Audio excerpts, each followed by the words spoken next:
Hello friend, जय श्री कृष्णा। स्वागत है आपका कृष्णा होम्योपैथी में। आज का टॉपिक है सर्वाइकल स्पॉन्डिलाइटिस के बारे में। हमने ऑलरेडी इस पर पार्ट 1 कवर किया है, तो आप लोग वो वीडियो को ज़रूर देखिएगा। उसमें हमने कुछ मेडिसिन के बारे में बताया है। आज की इस वीडियो में हम आगे की कुछ मेडिसिन के बारे में जानेंगे, यानी पेशेंट की बॉडी में ऐसे कौन से सिम्टम नज़र आएंगे जिसके बेसिस पर आपको दवाइयों को सिलेक्ट करना है। हमने एक एक करके सिम्टम पर बात की है और उससे रिलेटेड मेडिसिन के बारे में बात की है, तो इस वीडियो को आप लोग बहुत ध्यान से देखिएगा। सर्वाइकल स्पॉन्डिलाइटिस यानी आपके गर्दन का दर्द, गर्दन में होने वाली अकड़न जो आपके कंधों में, आपके हाथों में पहुंचती है। अगर आपको ऐसी प्रॉब्लम है तो आपको ये वीडियो बहुत ध्यान से देखना चाहिए। तो चलिए अपनी वीडियो को स्टार्ट करते हैं विदाउट वेस्ट टाइम। सिम्सिफ्यूगा ये मेडिसिन सर्वाइकल स्पॉन्डिलाइटिस के केस में बहुत अच्छा वर्क करती है, लेकिन आपको ये मेडिसिन ऐसे पेशेंट को देनी है जिनके हाथों का काम बहुत होता हो और उस काम को करने के लिए पेशेंट को अपनी गर्दन को झुकाना पड़ता हो। अगर ऐसा कोई भी पेशेंट है तो आपको सिम्सिफ्यूगा मेडिसिन का इस्तेमाल करना चाहिए। चाहे वो स्टूडेंट हो जो बहुत लिखते हो या फिर पियानो बजाने वाले हो, कंप्यूटर पर वर्क करने वाले हो, अगर पेशेंट का काम ऐसा है और उसके बाद उनको सर्वाइकल स्पॉन्डिलाइटिस की प्रॉब्लम होती है तो आपको सिम्सिफ्यूगा मेडिसिन का इस्तेमाल करना है। ये ऐसे केस में बहुत ही अच्छे रिजल्ट देगी।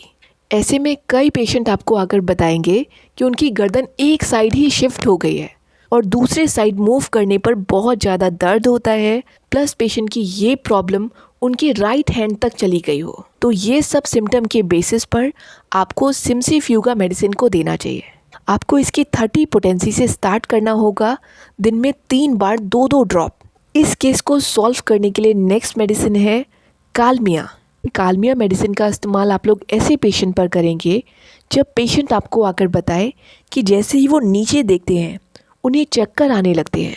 इसके अलावा ऐसे पेशेंट का जो गर्दन का दर्द है, अकड़न है, वो उनके हाथों तक भी जाएगी, हाथों में उनको नमनेस फील होगी।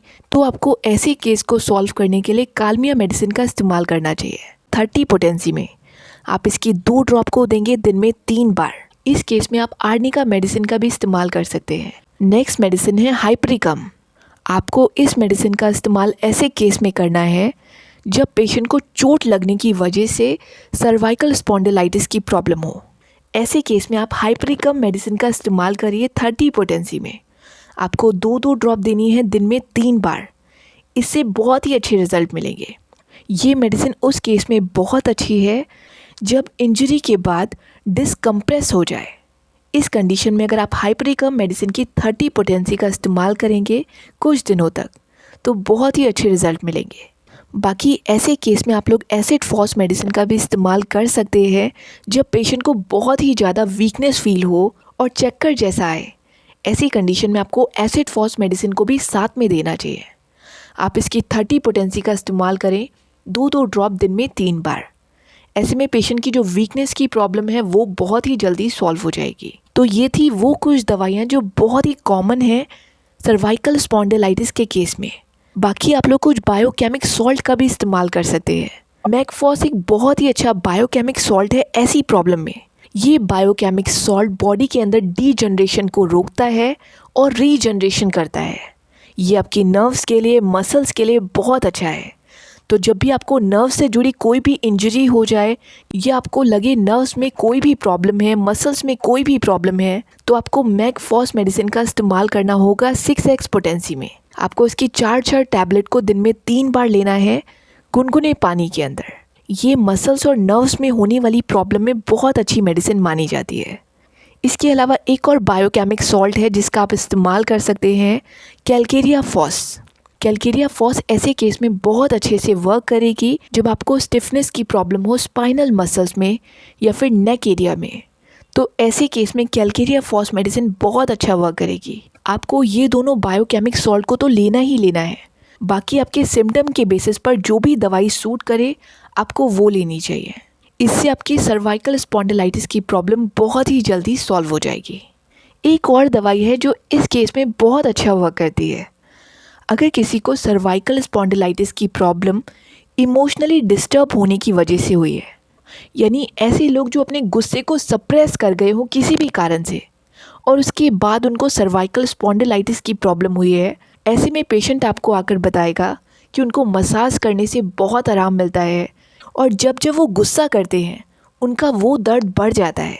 इस कंडीशन को ट्रीट करने के लिए आपको कोलिंथस मेडिसिन का इस्तेमाल करना है। ये ऐसे केस में बहुत अच्छा वर्क करेगी जब पेशेंट की प्रॉब्लम इमोशनली डिस्टर्ब होने से हुई हो। और आपको एक और काम करना है, आपको होम्योपैथी का एक मदर टिंचर का इस्तेमाल करना है।